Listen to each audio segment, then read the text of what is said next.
बेटा, जब हम लोग आनुवंशिकी का अध्ययन करते हैं तो उसमें दो शब्द ऐसे हैं, एक फिनोटाइप, एक जीनोटाइप। इन दोनों शब्दों का बहुत ज़्यादा इस्तेमाल होता है, लेकिन बच्चे इस बात में लेकर कंफ्यूज रहते हैं कि ये फिनोटाइप जीनोटाइप क्या है, समझ में नहीं आया। तो मैंने थोड़ा सा संक्षेप में फिनोटाइप और जीनोटाइप को थोड़ा सा संक्षेप में इधर लिख भी दिया है, और मैं थोड़ा अपने हिसाब से इसको आपको समझा भी दूंगा ताकि आपको फिनोटाइप जीनोटाइप को खूब बढ़िया ढंग से समझ में आ जाए। तो पहले तो ये समझिए कि जो जीन रूप है उसे इंग्लिश में जीनोटाइप कहा जाता है, और जो दृश्य रूप है उसे इंग्लिश में फिनोटाइप कहा जाता है। यानी जीन रूप तथा दृश्य रूप इंग्लिश में क्या कहेंगे, जीनोटाइप एंड फिनोटाइप। तो पहले ये समझो कि ये दोनों जो शब्द हैं आखिर किस वैज्ञानिक ने दिए।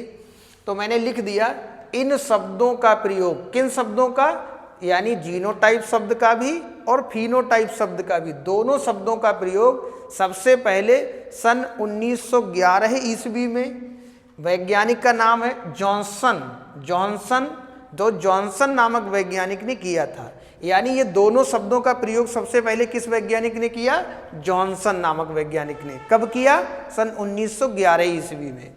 जो जीन रूप है जिसे इंग्लिश में जीनोटाइप कहते हैं, ये जीव की यानी किसी जीवधारी की आनुवंशिक संरचना को प्रदर्शित करता है। यानी कोई जीवधारी है, उसकी आनुवंशिक संरचना कैसी है, आनुवंशिकी के हिसाब से वो कैसा है, ये बात पता चलेगी जीनोटाइप से।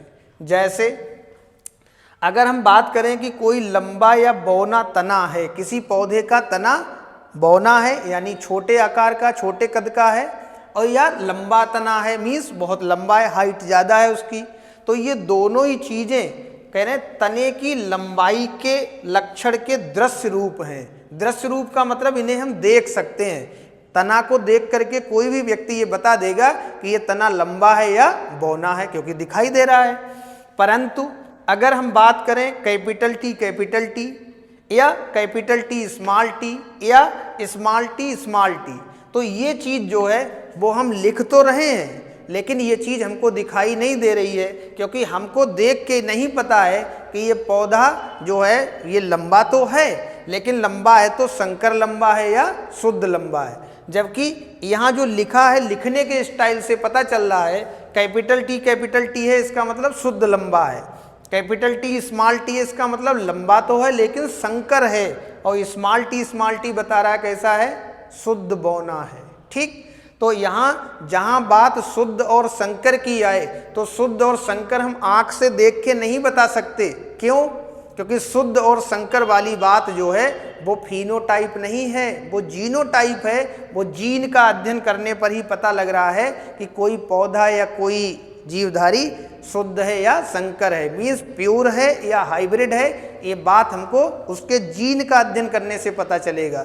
तो ये वाली चीज़ जो है वो जीनोटाइप को प्रदर्शित कर रही है, और जो चीज़ हमें आँखों से देख के पता चल रही है कि ये लंबा है कि बौना है, तो लंबा और बौना को हम देख सकते हैं तो ये फिनोटाइप माना जाएगा, लेकिन शुद्ध है या संकर है ये हम देख के नहीं बता सकते। इसके लिए जीन का अध्ययन करना पड़ेगा, इसीलिए ये लक्षण जीनोटाइप कहलाएगा। हमने आगे लिखा भी है कि ये चीज़ जो है कैपिटल टी स्मॉल टी ये इसके जीन रूप हैं, क्योंकि इनको हम ऐसे देख के नहीं बता सकते जब तक हम उसके जीन का अध्ययन नहीं करेंगे।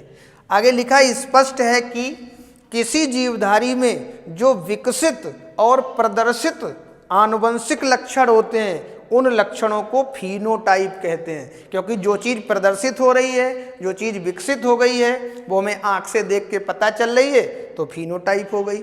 और इस लक्षण के लिए जिम्मेदार जीन की जोड़ी, क्योंकि जीन को तो हम ऐसे देख नहीं सकते ना, तो जीन की जो जोड़ी है, जोड़ी को उस लक्षण का जीनोटाइप कहते हैं।